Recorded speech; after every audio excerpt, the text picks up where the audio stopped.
But first, an overview of the 2012 Architecture Biennale, which reflects on why we build what we do and for whom.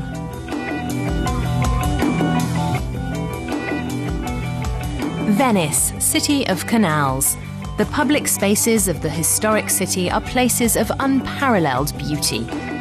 Public space, or common ground, is also the theme of the 13th Venice Architecture Biennale, the world's largest and most important architecture show. That theme was chosen by the curator of this year's Biennale, architect David Chipperfield. The idea of common ground is not to say that we should change the way that we make architecture. It's more to do with the way that we explain architecture. And also it seemed to me a time, in the case of Biennale, of reflection. That this is a moment, you have the feeling that the climate is changing economically, and maybe we should reflect on where architecture is and what its purpose is and what its role is, and maybe we should put a bit more emphasis on the community and social ideas. The Biennale jury would appear to agree. It awarded the Golden Lion to the urban think tank architectural collective for this installation. Titled Gran Horizonte, it tells the story of Torre David, a half-built skyscraper in Caracas, Venezuela. The 45-story building has been squatted by more than 750 families who have made it their makeshift home. Gran Horizonte shows how the vertical slum is a functioning social unit. The small cafe that is part of the installation invites viewers to reflect upon the role of architecture in today's society. Space is also the theme of the works by German photographer Thomas Struth.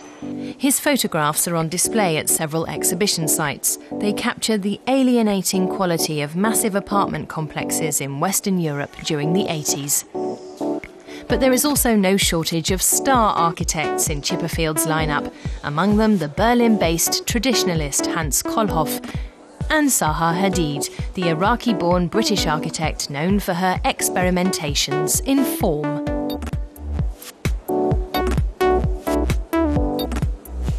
I wanted to talk about architectural culture, of the players in the architectural culture, and these people are primary players. If you make a football team, you put Messi and okay, it's a bit predictable, but, if I was putting a football team together, I'm sorry, I put Messi in there.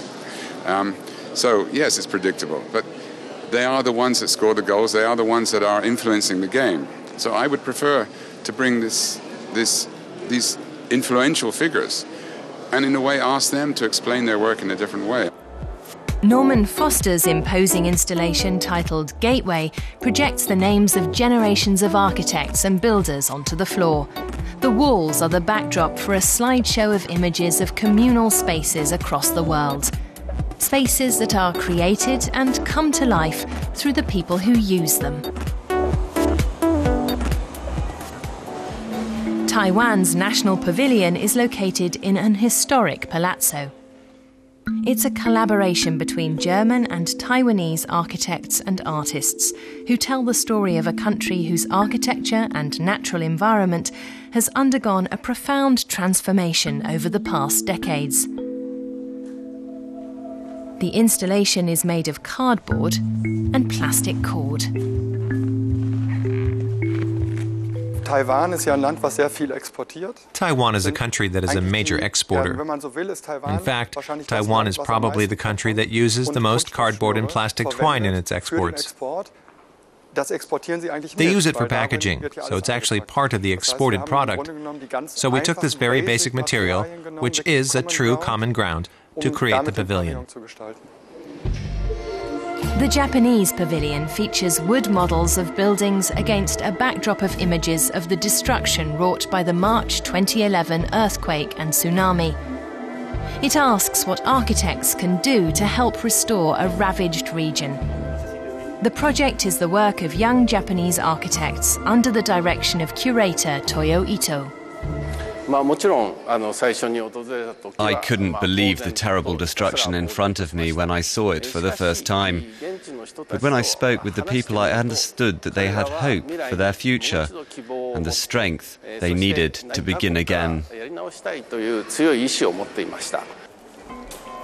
The Architecture Biennale put together by David Chipperfield is a powerful collection of statements and images.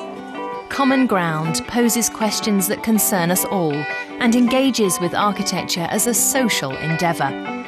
It's a difficult task, accomplished with a deft touch, and it's a delight for the eye, both for experts and ordinary visitors alike.